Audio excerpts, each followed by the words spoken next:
My family moved to the UK when I was just a kid, so now I sound like this. After my family moved to the UK, I, for probably 25 years, lived there as an immigrant and dreamt of moving back to my home. So eventually I did.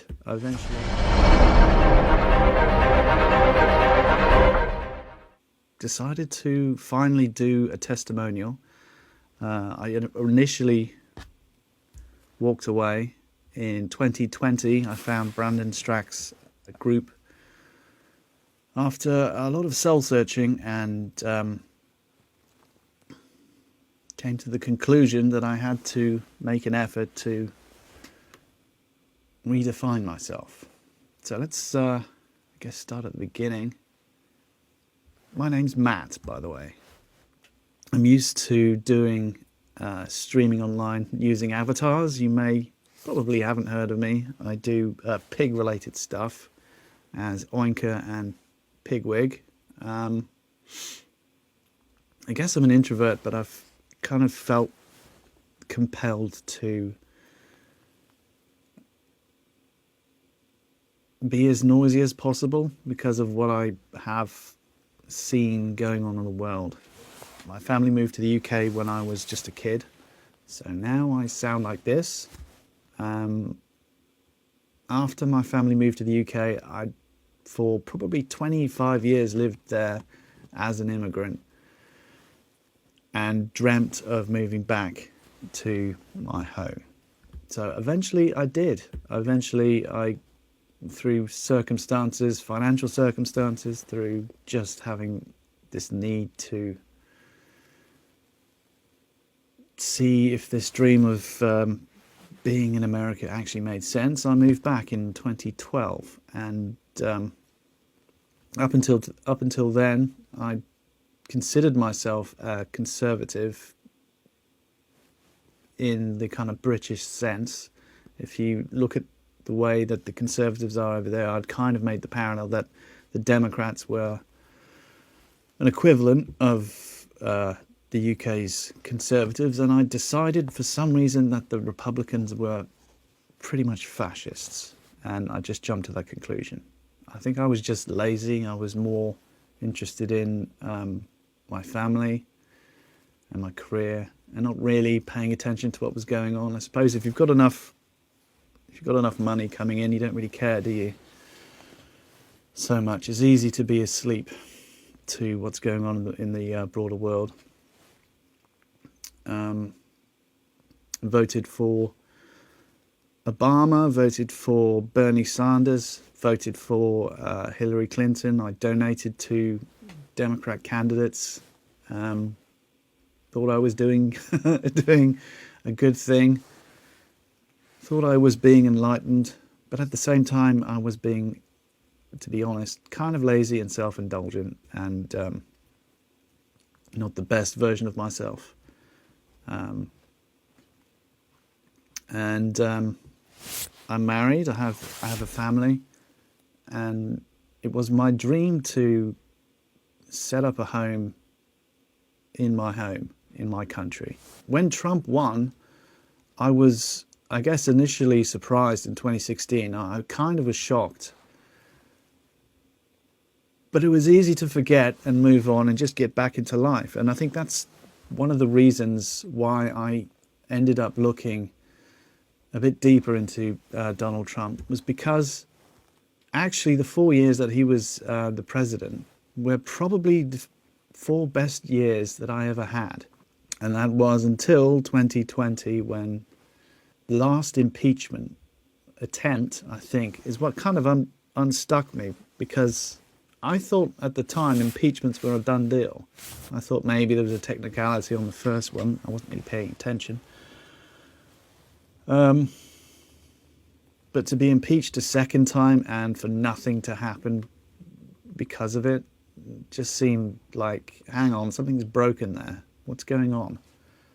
Then the lockdowns hit, COVID, and because of that, I was isolated from my family. I was stuck in America, and my my wife and kids, they were stuck in the UK, and that lasted for over a year.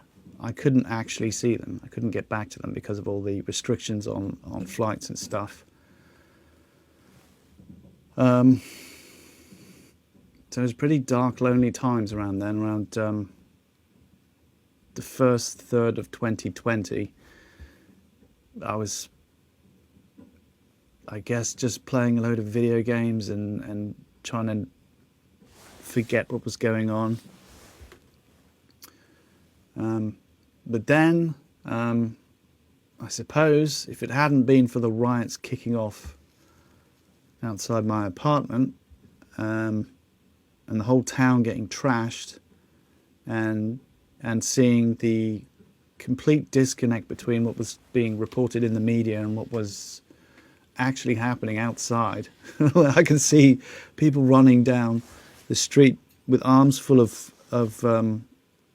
loot. I could see the shops that had been smashed open and just burnt out.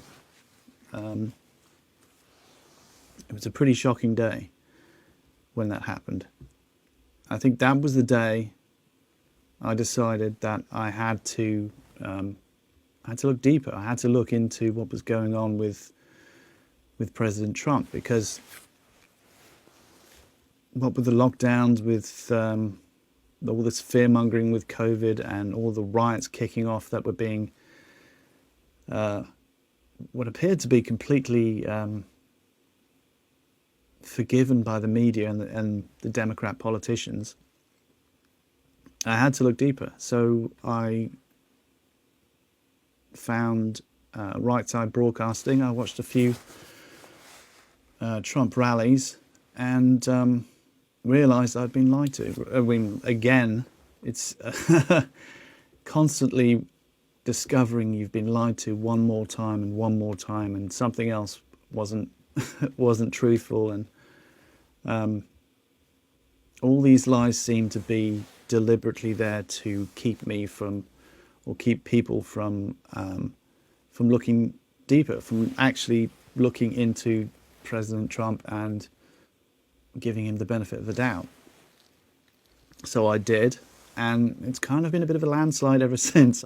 Since walking away in 2020 and registering as a Republican, I've made it pretty much my life to set things right and to become a better person, or at least try, and to try and figure out what the heck is going on, because there's so much misinformation, disinformation, all that malarkey coming from all sorts of directions. But the Walk Away campaign was extremely influential to me back in 2020, because it gave me the realization that I wasn't alone, and that there were other people out there who had similar pasts, who consider themselves Democrats, considered themselves liberal, and were waking up to a realization that it was all a facade, really, which is a shame. But for anybody who's on the fence about whether or not to vote for President Trump, I suggest you give Right Side Broadcasting a look and check out the Walk Away movement, because there's a lot of people out there who are like-minded, who would really benefit from knowing they're not alone. So yeah. I guess that's that. I guess that's my testimonial. I don't know. Do I have anything else to talk about? I wonder. For some reason, I like pigs. I don't know why. And the Betsy Ross. There it is.